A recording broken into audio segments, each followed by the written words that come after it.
The A-10 Thunderbolt II screamed across the Afghan valley at 300 knots, its twin turbofans leaving contrails in the thin mountain air. Inside the cockpit, Major Cole Brennan keyed his radio 3 times, the standard signal, but no response came back. His wingman, Captain Julia "Viper" Brennan, should have answered immediately. She always did. They'd flown 47 missions together over 6 months, and she'd never missed a radio check. Not once. Cole's gloved hand tightened on the stick as he scanned the ridgeline where her aircraft should have been visible.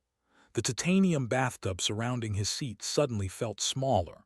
Below, the village of Calais stretched along the dried riverbed, its mud-brick compounds casting long shadows in the late afternoon sun.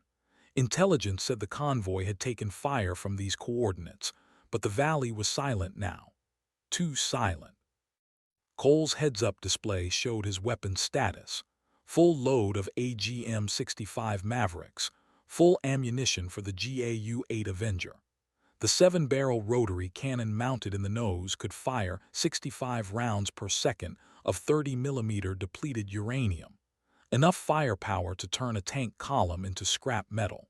But firepower meant nothing if he couldn't find his wingman. He rolled the aircraft 30 degrees left, scanning. The A-10 responded with the grace of a freight train, exactly as it was designed. Not pretty, but reliable. Like him, some said. Single father of 2, divorced 3 years, flying close air support missions because someone had to. His daughter Maya was 16 now, his son Connor 12. They lived with his sister in Colorado Springs while he pulled this rotation. Maya had made him promise to come home. She'd made Julia promise too.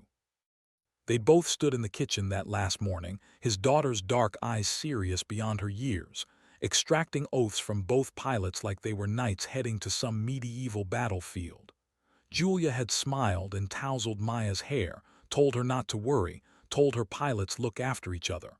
Sisters in arms, she'd said. Maya had liked that. Now Cole couldn't raise Julia on any frequency.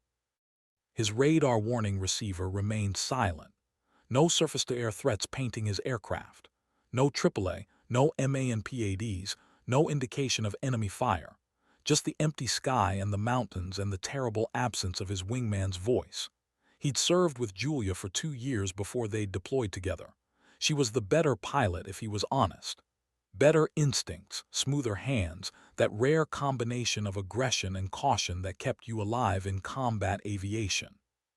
She'd flown F-16s before transitioning to the A-10, had a combat record most fighter jocks would kill for. But she'd wanted to fly warthogs, wanted to be close to the troops, she'd said, wanted to matter. Cole clicked his radio again, his voice steady despite the ice forming in his gut. "Viper, Sledge, radio check," static answered him. Just static and the wind and the sound of his own breathing inside the oxygen mask. He pushed the throttles forward and began his search pattern, the A-10's distinctive silhouette casting a predator's shadow across the Afghan mountainside. Somewhere down there, his wingman was either dead or alive. Either way, he was going to find her. The briefing had been routine. Captain Brennan, no relation, though the identical surnames had become a running joke in the squadron, had been assigned as his wingman 6 months ago, and the jokes had started immediately. Some idiot at Wing Command thought it was funny, pairing them up. Cole had approached it professionally. Julia had done the same. They'd built trust the old-fashioned way, through competence and repetition and the kind of unspoken understanding that develops when your life depends on someone else's skill. She never talked much about her past. Former Marine, enlisted first, then officer candidate school, then flight school. She'd done a tour flying transport helicopters before transitioning to fixed-wing, the kind of resume that suggested either ambition or running from something. Cole had never asked which. Now he banked hard right, dropping altitude, the mountains rising on either side like the walls of a cathedral. His fuel gauge showed 3 hours of station time remaining. The JTAC, Joint Terminal Attack Controller, on the ground hadn't called in anything unusual. Last transmission 15 minutes ago, convoy proceeding north, all clear. But Julia had broken formation just before that, taken a heading west toward a secondary valley. She'd called it in, standard procedure said she saw something worth checking. Cole had acknowledged, told her to make it quick. That was the last time he'd heard her voice. The A-10 systems hummed around him, reliable and familiar. The aircraft was older than he was, built in the 1970s, designed to kill Soviet tanks in the Fulda Gap. Ugly as original sin, slow as a cargo plane, beloved by every grunt who'd ever called for close air support. It could take damage that would drop an F-16 out of the sky. Could fly with one engine, one tail, half a wing shot away. Cole had seen the pictures from Desert Storm, A-10s landing with holes you could crawl through. But no aircraft was invincible.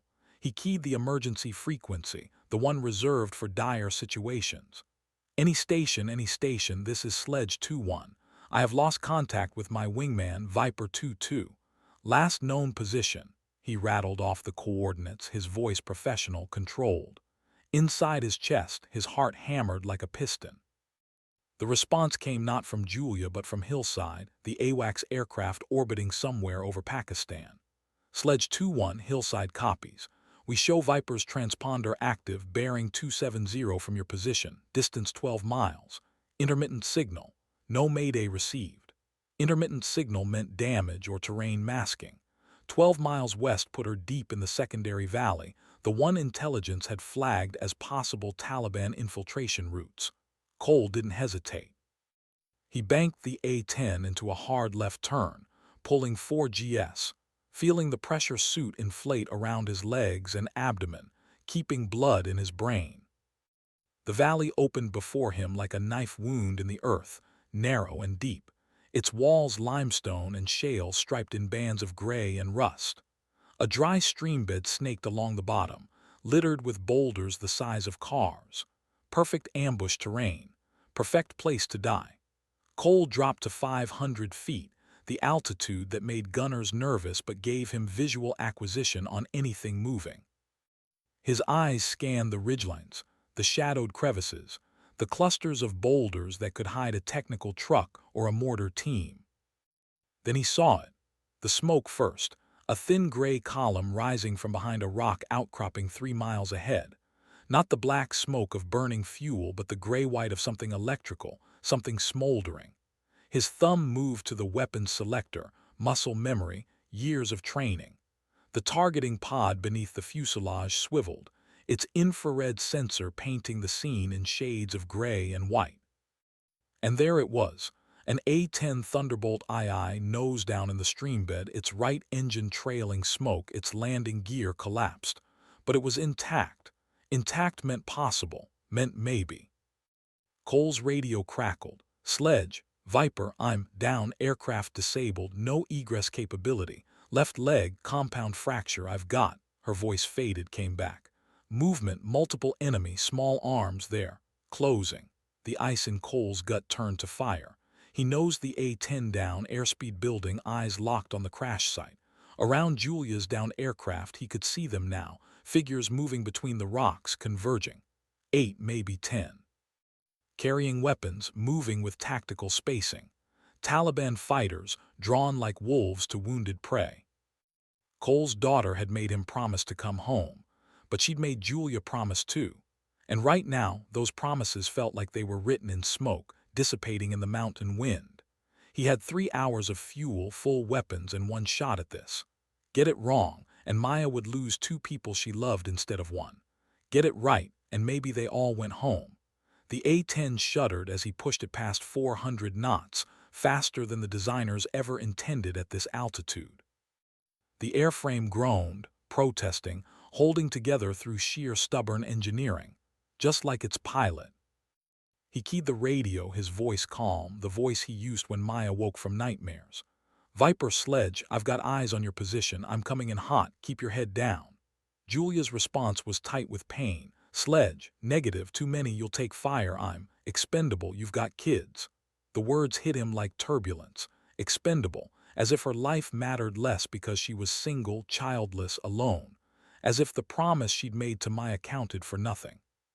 Cole felt something shift inside him, something hard and immovable settling into place. Viper, disregard, you're my wingman. We're leaving together or not at all." He rolled inverted, canopy toward the earth, getting a clear view of the situation.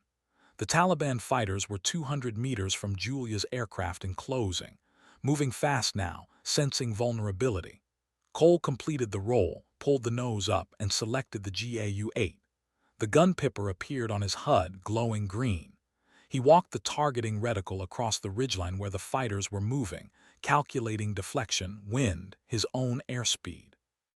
This was what the A-10 was built for. Precision violence, close to friendly forces, danger close, the kind of work that separated the competent from the exceptional. "Viper, I'm engaged. Heads down, 30 seconds. He didn't wait for acknowledgement. The A-10 screamed down the valley at 450 knots, the limestone walls blurring past his canopy, the crash site growing larger in his windscreen. At 800 meters, he squeezed the trigger. The GAU-8 erupted with a sound like thunder and grinding metal combined, a deep BRRRRT that shook the entire airframe. 65 rounds per second, each 30 millimeters of depleted uranium, downrange at 3,400 feet per second. The ridgeline where the Taliban fighters had been moving exploded in a line of dust and fragmentation, rocks and dirt geysering 20 feet into the air. Cole pulled up hard, 6 GS, the pressure suit crushing his legs, darkness creeping at the edges of his vision. He fought it, keeping his eyes open, maintaining visual contact with the crash site. Behind him, the valley was transformed. Where there had been movement, there was now stillness. The A-10's gun didn't wound or suppress. It erased. He climbed to 1,000 feet, rolled right, began his turn for another pass. His fuel gauge showed 2 hours 45 minutes remaining. His ammunition counter showed 200 rounds expended, 1,200 remaining. Plenty for what needed doing. Julia's voice came through his headset, stronger now, energized by hope or adrenaline or both. "Sledge, good hits. I count 3 down visible, others scattered, but Sledge, I can't move. Canopies jammed. Ejection seat fired but didn't clear. I'm pinned." The tactical situation crystallized in Cole's mind with perfect clarity. Julia was trapped in a disabled aircraft, injured, unable to self-extract. Enemy forces in the area, scattered but not neutralized. No other coalition aircraft in immediate range. The nearest quick reaction force was at Kandahar Airfield, 30 minutes flight time for the helicopters, longer to scramble, which meant for the next 30 minutes, minimum, Julia's survival depended entirely on him. One pilot. Against however many Taliban fighters were still alive in these mountains. The mathematics were simple, the stakes were absolute. He keyed the radio to the emergency frequency, his transmission reaching Hillside and every other aircraft in theater. "All stations, Sledge 2-1. I have a downed pilot, immobile under fire. Request immediate QRF to my position. I am covering until extraction." The response was immediate, professional, exactly what he needed to hear. "Sledge, Hillside copies. QRF is scrambling now. Pedro 25 and 26, 2 HH-60s with full escort. ETA your position 30 minutes. Can you hold?" Could he hold? Cole looked at his fuel gauge, his ammunition counter, the mountain stretching endlessly in every direction. Looked at the smoke rising from Julia's crashed aircraft and remembered his daughter's face the morning they deployed.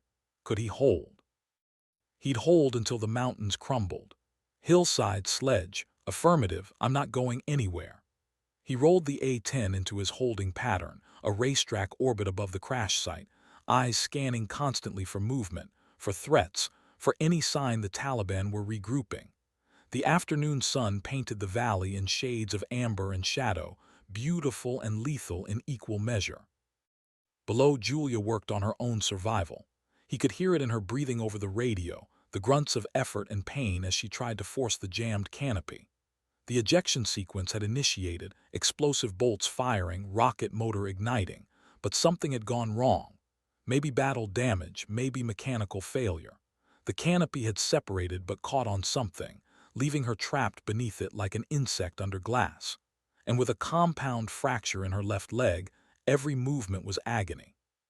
Cole wanted to help, wanted to land his own A-10 in the streambed and pry that canopy open with his bare hands. But his aircraft was her only protection. Leave the sky, and they'd both die. Talk to me, Viper. Status. Julia's response came in gasps. Canopies. Stuck on something, port side, trying to kick it free. Legs bad, sledge, real bad, bones through the skin. I've got tourniquet on, bleeding's controlled, but I'm going into shock. I can feel it. Shock would kill her as surely as a bullet. Cole knew the progression, first the cold, then the confusion, then the system-wide failure as the body diverted blood from the extremities to the core. Julia needed immediate medical attention. She needed it 15 minutes ago. All he could do was buy her time. Movement caught his eye. Thermal bloom on his targeting pod, two figures emerging from a crevice 800 meters north of the crash site. They moved carefully, using cover professional. Cole didn't hesitate. He rolled in, lined up the shot, and walked a 3-second burst from the GAU-8 across their position. The 30mm rounds hit with the force of sledgehammers, each one capable of penetrating concrete. The figures disappeared, whether dead or hiding, he couldn't tell. Didn't matter. They weren't shooting at Julia. That was all that counted. His ammunition counter dropped to 900 rounds. Minutes passed like hours. Cole maintained his orbit, eyes burning from the constant scan, hands steady on the controls despite the adrenaline singing through his veins. The A-10 flew itself, predictable and forgiving, giving him mental space to manage the tactical picture. Below, Julia worked on the canopy, her radio transmissions growing shorter, more clipped. The pain was winning, dragging her down. He needed to keep her talking, keep her conscious. Viper, Sledge, tell me about the hit. What happened? Her answer came after a long pause. Small arms. From the ridgeline. Didn't see them until too late. Stupid mistake. Rounds hit the right engine. Lost power. Tried to land in the stream bed but caught the landing gear on a boulder. Flipped me nose down. Then the ejection seat. Christ, Sledge, I really screwed this up. Cole's jaw tightened. Negative, Viper, you took fire in a hot zone. You survived. You're still alive. That's not screwing up. That's winning. The words felt inadequate, but they were all he had. Words and firepower and the stubborn refusal to leave anyone behind. His radio crackled again, different voice, different call sign. Sledge, Pedro 2-5, we're 15 minutes out. What's your situation? The cavalry was coming. HH-60 Pave Hawks, the Air Force's combat search and rescue helicopters, flown by pilots who specialized in pulling aircrew out of impossible situations. Each helicopter would carry a team of pararescue men, PJs in military parlance, medics trained to provide emergency care under fire. If anyone could save Julia, they could, if he could keep her alive long enough. Pedro, Sledge, single down pilot, compound fracture, trapped in aircraft. I count at least 5 enemies still active in the area, possibly more. I'm holding overhead with full weapons and 2 hours fuel. The LZ is hot. I repeat, the LZ is hot. The helicopter pilot's response was calm, almost bored. Copy that, Sledge. Wouldn't be any fun if it was easy. We'll come in from the east, fast and low. Keep their heads down for us. Cole allowed himself the ghost of a smile. Rescue pilots were a different breed. They flew the most dangerous missions in the Air Force, deliberately heading into situations everyone else was trying to escape. Brave to the point of crazy, some said. He preferred to think of them as committed. He keyed his radio to Julia's frequency. Viper, helps 15 minutes out. Stay with me, stay alert, you're doing great. Her response was slurred now, words running together. Sledge, tell Maya, tell her I tried, tell her I'm sorry. Ice flooded Cole's veins again. That was goodbye talk. That was giving up talk. That was the sound of someone deciding they weren't going to make it. He couldn't allow it, wouldn't allow it. His voice came out hard, the command voice he used with his kids when they needed tough love, not sympathy. Viper, belay that. You're going to tell Maya yourself. You made her a promise. You're going to keep it. Copy. Silence. Then faint but there. Copy. Cole rolled the A-10 into another attack run, spotting movement on the south ridge. More fighters moving in pairs trying to flank the crash site. They were persistent, he'd give them that. Stupid but persistent. He selected a Maverick missile, locked the targeting pod onto the lead pair, and fired. The AGM-65 dropped from its rail, rocket motor igniting, streaking downrange at supersonic speed. Impact. The missile's 300-pound warhead detonated against the ridge, and the mountainside erupted in fire and shrapnel. When the smoke cleared, the fighters were gone. His weapons display showed 5 Mavericks remaining. Sledge Pedro 25. We're 10 minutes out. We need a sitrep on the LZ. What's the approach look like? Cole studied the valley through his targeting pod. The streambed was narrow, maybe 50 meters wide, hemmed in by cliffs on both sides. The helicopter would have to come in fast and low, probably in a hover while the PJs fast-stroked down. Vulnerable, extremely vulnerable, but it was the only option. Pedro, the LZ is a streambed oriented north-south. Narrow, rocky, limited maneuvering space. Cliffs on both sides provide cover for enemy positions. I've suppressed activity on the north and south ridges, but I can't guarantee they're clear. Recommend you come in from the east at high speed, drop your PJs, and extract immediately. I'll provide covering fire. The pilot acknowledged, and Cole returned his attention to the crash site. Julia had gone silent. He could see her in the cockpit through his targeting pod, a dark shape behind the cracked transparency, not moving. Either she'd passed out from pain and shock, or she was conserving energy. He hoped for the latter, feared the former. Viper, Sledge, radio check. Nothing. He tried again. Viper, if you can hear me, key your radio twice. 2 clicks answered him, faint but unmistakable. She was conscious. Still in the fight. Relief washed through him, quickly suppressed. This wasn't over. Wouldn't be over until those helicopters arrived, extracted Julia, and disappeared over the mountains. Until then, he flew and watched and waited, his finger never far from the trigger. The sun dropped lower, shadows lengthening across the valley. Cole's fuel gauge showed 1 hour 50 minutes remaining. His ammunition counter showed 850 rounds. Enough had to be enough. Movement on the east ridge caught his attention, and he rolled in immediately, though responding sluggishly with its heavy weapons load. There, 3 fighters setting up what looked like a mortar position. Indirect fire would be catastrophic. The crashed was a stationary target, and Julia had no way to take cover. Cole selected another Maverick, locked, fired. The missile flew true, impacting directly on the mortar position.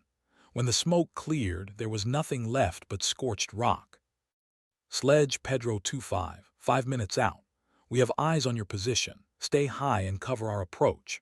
Cole climbed to 1,500 feet, giving himself room to maneuver, altitude to trade for airspeed if needed. To the east, he could see them now. 2 helicopters flying in formation, hugging the terrain, rotors beating the air into submission. Behind them, 2 Apache gunships followed, bristling with weapons, ready to provide additional fire support. The cavalry had arrived in force. Cole felt something in his chest loosen just slightly. The odds had just shifted. The lead Pave Hawk screamed into the valley at 140 knots, flying with the kind of aggressive confidence that came from 1,000 hours of combat rescues. The pilot dropped to 50 feet above the streambed, flared hard, and transitioned to a hover directly over Julia's crashed aircraft. The side doors opened, and 4 PJs fast-stroked down, combat medics moving with practiced efficiency. They hit the ground running, weapons up, covering their sectors, then converged on the crashed A-10. Cole kept his orbit tight, eyes scanning, providing overwatch. The Apache gunships took up positions at either end of the valley, their 30 chain guns and Hellfire missiles ready to engage any threat. On the ground, the PJs worked with organized urgency. 2 of them attacked the jammed canopy with hydraulic spreaders, while the other 2 established a security perimeter. Cole could hear their radio chatter, professional and calm. Patient is conscious, responsive. Compound fracture left femur, significant blood loss. Tourniquet in place. We're accessing the cockpit now. The sound of metal tearing echoed up from the valley. The canopy shifted, moved, finally swung free. The PJs dove in, extricating Julia with the care of people who understood that every second mattered, but rough handling could kill as surely as a bullet. Sledge Pedro 25.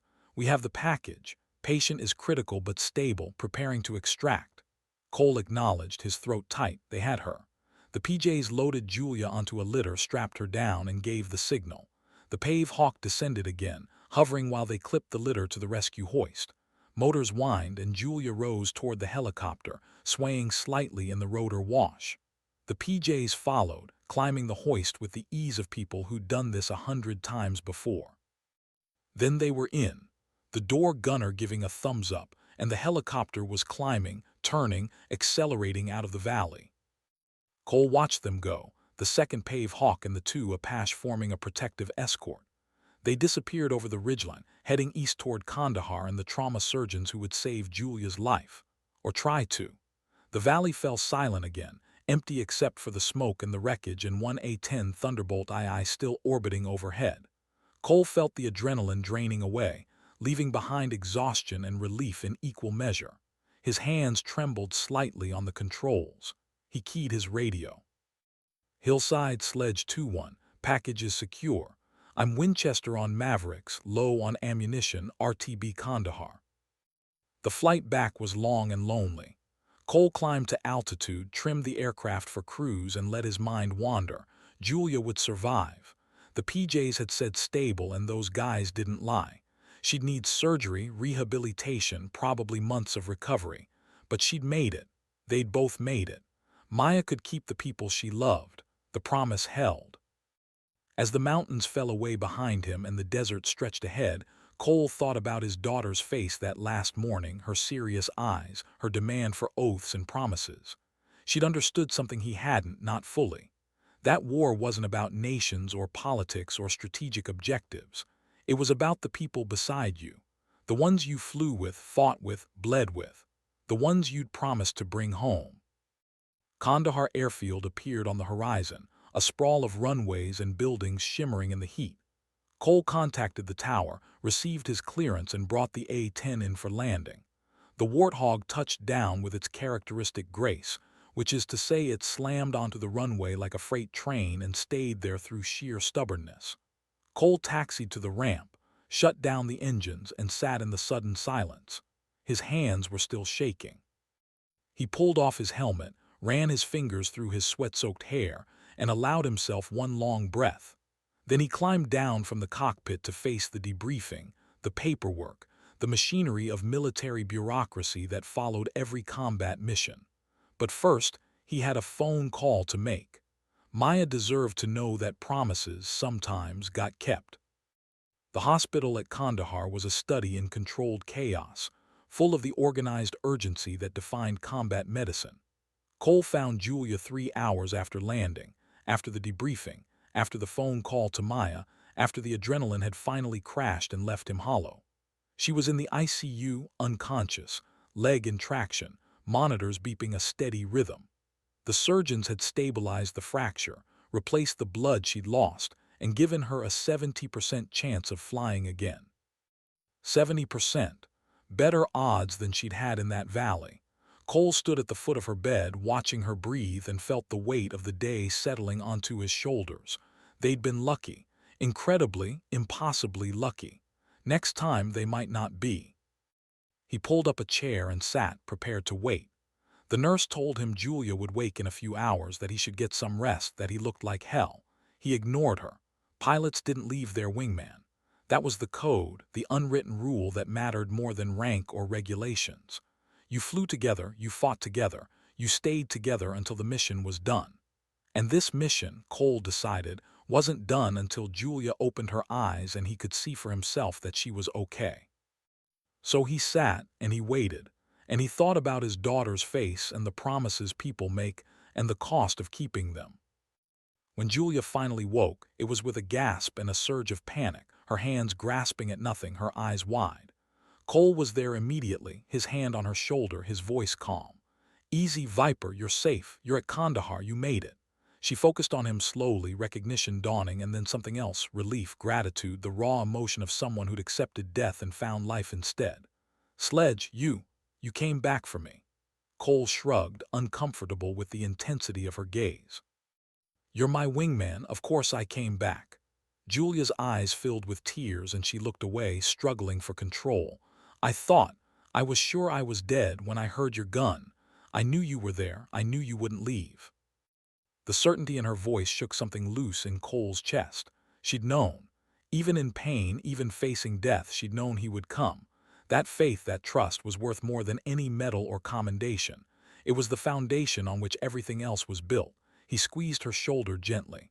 Maya made us both promise to come home. I take my daughter's promises seriously. Julia laughed, a weak sound that turned into a cough but genuine. So do I guess we're both stuck keeping them. They sat in comfortable silence, the hospital sounds fading into background noise. Two pilots who'd gone to war and come back, battered but alive. Outside, the sun set over the Afghan desert, painting the sky in shades of red and gold, beautiful and indifferent to the small human dramas playing out beneath it. 3 months later, Cole stood in his sister's kitchen in Colorado Springs, watching Maya frost a cake with intense concentration. "It needs to be perfect," she said for the 5th time, adjusting a sugar flour. "Julia's coming home today. It needs to be perfect." Cole smiled, remembering another kitchen, another promise, a morning that felt like a lifetime ago. Julia had been medically evacuated to Germany, then to Walter Reed, where surgeons had performed 3 additional operations to save her leg. The prognosis was good. She'd walk without a limp, they said. She might even fly again, though it would take time and determination and more physical therapy than anyone wanted to think about. But she was alive, and she was coming home, and Maya had insisted on baking a cake. The doorbell rang at exactly 1500 hours, military punctuality. Maya ran for the door, cake forgotten, and Cole followed at a more measured pace. Julia stood on the porch, leaning on a cane but standing, her smile tentative. She looked thinner, harder, like the war had burned away everything soft and left only steel. Maya launched herself at the pilot, wrapping her arms around Julia's waist, and Cole saw his daughter's shoulders shake with sobs. Julia held her, one hand on Maya's dark hair, her own eyes bright with tears. "Hey, kiddo, told you I'd come home. A promise is a promise." They went inside, the 3 of them, and ate cake and drank coffee and talked about everything except the war. Maya showed Julia her grades, her art projects, the college applications she was starting to think about. Julia listened with complete attention, asking questions, offering advice, being the presence she'd promised to be. And Cole watched them both, these 2 people who meant everything to him, and felt grateful in a way that had no words. Later, after Maya had gone to bed, Julia and Cole sat on the back porch, watching stars appear in the Colorado sky. The silence between them was comfortable, earned through shared experience and mutual respect. "Thank you," Julia said quietly, "for coming back, for not giving up." Cole shook his head. "You'd have done the same for me." She smiled, a real smile this time, no pain behind it. "Yeah, I would have." They sat a while longer, 2 pilots watching the sky, thinking about promises and daughters and the things worth fighting for. The war continued without them, halfway around the world, but here in Colorado Springs, on this porch, in this moment, there was peace. And that, Cole thought, was enough. Sometimes that was everything. The months turned into years. Julia returned to flying, passing her medical boards, getting cleared for combat operations again. She and Cole flew together again, different aircraft, different missions, but the same trust, the same unspoken understanding. Maya graduated high school, then college, carrying with her the lessons learned from 2 pilots who'd kept their promises. And on quiet nights, when the sky was clear and the stars bright, they all remembered that afternoon in the Afghan valley where everything had hung in the balance, where a single father's A-10 had taken hits, but his daughter's voice, her demand for promises, her faith in the people she loved, had kept them all in the fight. Some battles, they learned, were won not with weapons but with the stubborn refusal to break faith. Some victories were measured not in enemy casualties but in promises kept. And some flights, the most important ones, were the ones that brought you home,